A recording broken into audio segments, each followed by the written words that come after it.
বিসমিল্লাহির রহমানির রহিম। আসসালামু আলাইকুম। কেমন আছেন বন্ধুরা? আশা করি ভালো আছেন।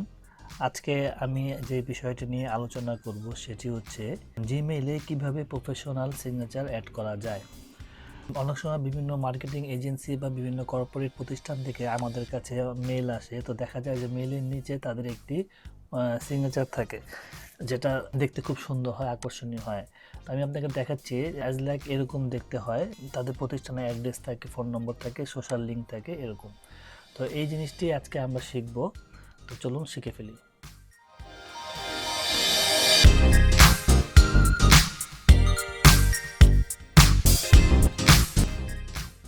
তো এই জন্য আমাদেরকে প্রথমে আমাদের জিমেল অ্যাকাউন্টে লগ ইন করতে হবে। তারপর আমাদের গুগল ড্রাইভে আমরা প্রবেশ করব। গুগল ড্রাইভে যে নিউতে ক্লিক করলে দেখা যাবে গুগল ডক্স নামে একটি অপশন আছে। তো গুগল ডক্সে ওপেন করলে একটি ডক্স ফাইল আমাদের সামনে ওপেন হবে। এটি অ্যাজ লাইক ওয়ার্ড ফাইলের মতো। তো এখানে এসে প্রথমে আমরা এই ডক্স ফাইলে একটি নাম দেব। আমি নাম দিয়ে দিচ্ছি RSIT সিগনেচার। তো এই নামটি দেওয়ার পরে আমরা এখন যেটি করব সেটি হচ্ছে যে এখানে ইনসার্ট থেকে এসে টেবিল নিব, 2টি রো এবং 2টি কলাম নিচ্ছি। নেওয়ার পরে এই বাম সাইডের যে রোটি আছে এখানে আমরা আমাদের প্রতিষ্ঠানের লোগো দেব এবং ডান সাইড সোশ্যাল লিঙ্ক দেব এবং নিচে আমাদের যে মোটো থাকবে সেই মোটোটা আমরা এই বক্সের ভিতরে লিখে দেব। এরপর নিচের রোতে মাঝখানে যে দাগটি আছে এটা মুছার জন্য আমরা রাইট বাটন ক্লিক করব। রাইট বাটন ক্লিক করে মার্জ সেল অপশনটি ক্লিক করে দেব। এরপর বাম সাইডের যে বক্সটা আছে, টেবিলটা, এখানে আমরা আমাদের প্রতিষ্ঠানের লোগো অ্যাড করব। সেজন্য যেটা করতে হবে, এখান থেকে গুগল ফটোতে যেতে হবে। গুগল ফটোতে যাওয়ার পর বাম সাইডে দেখবেন যে অ্যালবাম নামে একটা অপশন দেওয়া আছে। অ্যালবামে ক্লিক করার পরে একটু নিচের দিকে আসলেই দেখতে পারবো যে ক্রিয়েট অ্যালবাম লেখা আছে। ক্রিয়েট অ্যালবাম ক্লিক করার পরে এখানে একটি টাইটেল যাবে, তো আমরা একটা টাইটেল দিব। আমরা এখানে প্রথমে যেটা নিয়ে আসবো সেটা হচ্ছে লোগো, আমাদের প্রতিষ্ঠানের লোগো। এই জন্য আমরা লোগো লিখলাম, লোগো দিয়ে একটি অ্যালবাম ক্রিয়েট করলাম। এখন এই অ্যালবামে আপনি আপনার ছবি কিংবা আপনার প্রতিষ্ঠানের লোগো এখানে অ্যাড করবেন। তা আমি আমার প্রতিষ্ঠানের লোগোটি এখানে অ্যাড করে নিচ্ছি। এরপরে আমরা আবার আমাদের এই ডক্স ফাইলে চলে আসবো। RSIT সিগনেচার যেটা আমরা তৈরি করেছিলাম, ডক ফাইলে এসে আমরা ইনসার্টে ক্লিক করলে এখানে ইমেজ নামে একটা অপশন আছে। ইমেজ এখানে ক্লিক করলে ড্রপ ডাউন মেনু ওপেন হবে। এখান থেকে আমরা ফটোস যেটা আমাদের গুগল ফটোস যেটা, সেখান থেকে আমরা আমাদের লোগোটা এখানে নিয়ে ইনসার্ট করব। গুগল ফটোস থেকে আমরা যে অ্যালবামটি তৈরি করেছিলাম লোগো নামে, সেখান থেকে আমাদের লোগো পিকচারটা এখানে ইনসার্ট করব।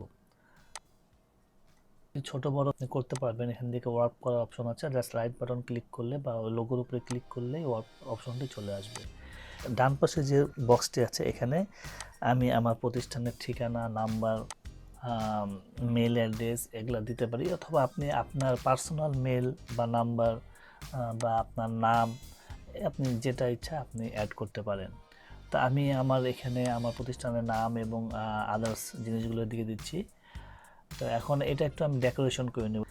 আমি একটু লেখাগুলো ছোট বড় এবং কালার দিয়ে নিচ্ছি, বোল্ড করে নিচ্ছি। এটা আমরা ওয়ার্ডে যেভাবে করি অ্যাজ লাইক সেভাবেই এখানে সব অপশন দেওয়া আছে। আপনি লেখার সাইজ ছোট বড় করতে পারবেন, বোল্ড করতে পারবেন, কালার দিতে পারবেন, লেখা মাঝখানে নিয়ে আসতে পারবেন। আপনি আপনার মতো করে সাজিয়ে নেবেন। কালার দিয়ে দিলাম। এখন আমরা যেটা করবো এখানে হচ্ছে আমাদের সোশ্যাল সাইডের লিঙ্কগুলো এখানে অ্যাড করব। তো সোশ্যাল সাইডের লিঙ্কগুলো অ্যাড করার জন্য এখানে জাস্ট আগে থেকে আমি আমার ফেসবুক পেজের লিঙ্ক কপি করে রেখেছিলাম, আমি এটা এখানে পেস্ট করে দিলাম। এখন যেটা করবো, আমাদের সোশ্যাল আইকনগুলো এখানে আমি অ্যাড করবো। এইটার নিচে গুগলে একটা সাইট আমি লিঙ্ক দিয়ে দেবো ডেসক্রিপশনে। গুগলে যে সফট আইকন নামে সার্চ করেন তাহলে এই সোশ্যাল আইকনগুলো আপনি পেয়ে যাবেন। তো এখান থেকে আমরা আবার গুগল ফটোসে যাব। গুগল ফটোসে যেয়ে আমরা আরেকটি অ্যালবাম ক্রিয়েট করব, এটার নাম দেব হচ্ছে সোশ্যাল আইকন। এখন আমরা সোশ্যাল আইকনের যেই পিকগুলো আছে বা আইকনগুলো আছে সেগুলো আমরা গুগল ফটোতে অ্যালবাম ক্রিয়েট করে নিচ্ছি। অ্যালবামটি ক্রিয়েট হয়ে গিয়েছে। এখন আমরা আবার ডক্স ফাইলে ফিরে যাব। ডক্স ফাইলে আসার পর এখানে আবার ইনসার্টে যাব। ইনসার্টে যে ইমেজ থেকে ফটোসে এসে এখানে অ্যালবামে ক্লিক করলে আমি যে অ্যালবামগুলো ক্রিয়েট করছি তা সবগুলো চলে আসবে। তো এখানে আমি সোশ্যাল অ্যালবামটা ওপেন করলাম। ওপেন করার পর আমরা এখন এক এক করে সবগুলো সোশ্যাল আইকন এখানে ইনসার্ট করব।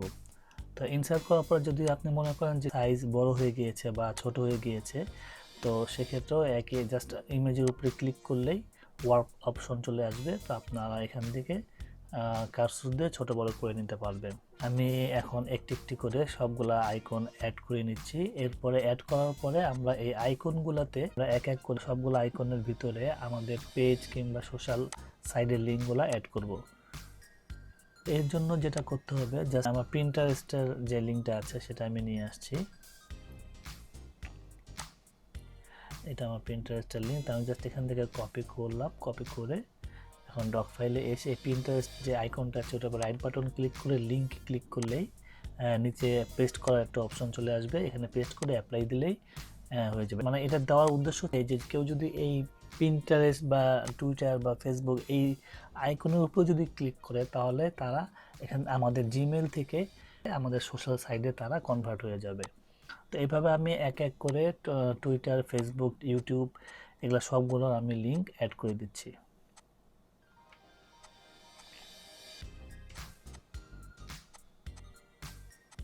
আমি একটু চেক করে নিচ্ছি যে সবগুলোতে আমি অ্যাড করে দিয়েছি কিনা এই লিঙ্কগুলো। এখন হ্যাঁ, মোটামুটি সবগুলোতে আমি অ্যাড করে দিয়ে দিয়েছি। এখন একবার লাস্ট যেই ঘরটি আছে, টেবিলটি, এখানে আমরা আমাদের মোটো লিখব। আপনি চাইলে আপনার যে কোনো স্লোগান, পছন্দের কোনো বাণী থাকলে, যদি কোনো প্রতিষ্ঠানের হয়ে থাকেন তো আপনার যে সার্ভিসগুলো দিয়ে থাকেন বা আপনাদের প্রতিষ্ঠানের যে স্লোগান, সেই স্লোগান আপনি এখানে অ্যাড করে দিতে পারেন। পরে যেটা হচ্ছে এখানে যে টেবিলটি আমরা ক্রিয়েট করে এতক্ষণ কাজ করলাম, এই টেবিলটি আমরা হাইড করে ফেলবো। এই জন্য যেটা করতে হবে, জাস্ট ক্লিক করলে এটা বোল্ড হয়ে যাবে। আমরা এখান থেকে একবারে 0 দিয়ে দেব, টেবিলটি হাইড হয়ে যাবে। এরপর যেটা আমরা করব সেটা হচ্ছে যে লোগো এবং আমার লেখা মাঝখানে আমরা একটা দাগ দিয়ে দেব। ডান দিকে একটি অ্যারো চিহ্নের মতো আছে, তো এখানে ক্লিক করে আমরা মাঝখানে একটি সেপারেটর দিয়ে দেব। তো সেপারেটর দিলে যেটা হবে, এটা এখন দেখা যাবে না। তো এটাকে আমরা ভিজুয়াল করার জন্য বাম সাইডে 3টি দাগের মতো আসবে, এখানে আমরা এসে আবার 1.5 দিয়ে দিলাম এবং আমি এখানে একটা কালার দিয়ে দিচ্ছি, আমি সবুজ একটা কালার দিয়ে দিলাম। তো এখন বাইরে ক্লিক করে দেখুন যে এখানে সুন্দর একটা সেপারেটর হয়ে গেছে। এখন যেটা হচ্ছে আমার লেখাটি সেপারেটরের সাথে লেগে রয়েছে।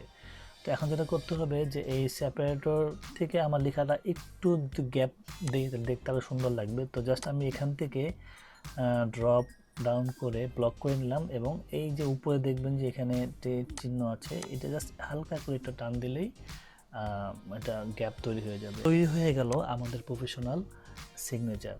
তো এখন আমরা এখান থেকে জাস্ট এটা ব্লক করব, ব্লক করে কপি করে নেব। কপি করে নেওয়ার পর এখন আমরা এটা আমাদের জিমেল যে অ্যাকাউন্টটি আছে সেখানে এটা সেট করব।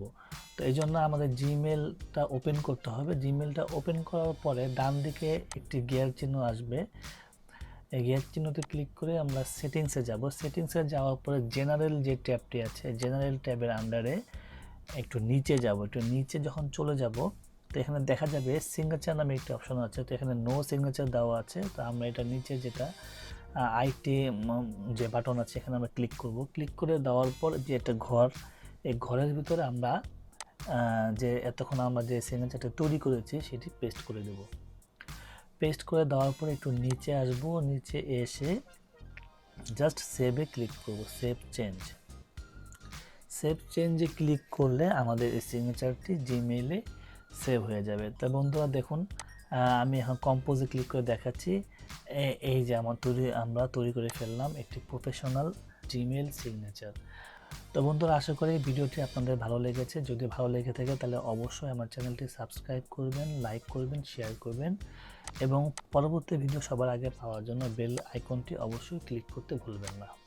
আসসালামু আলাইকুম।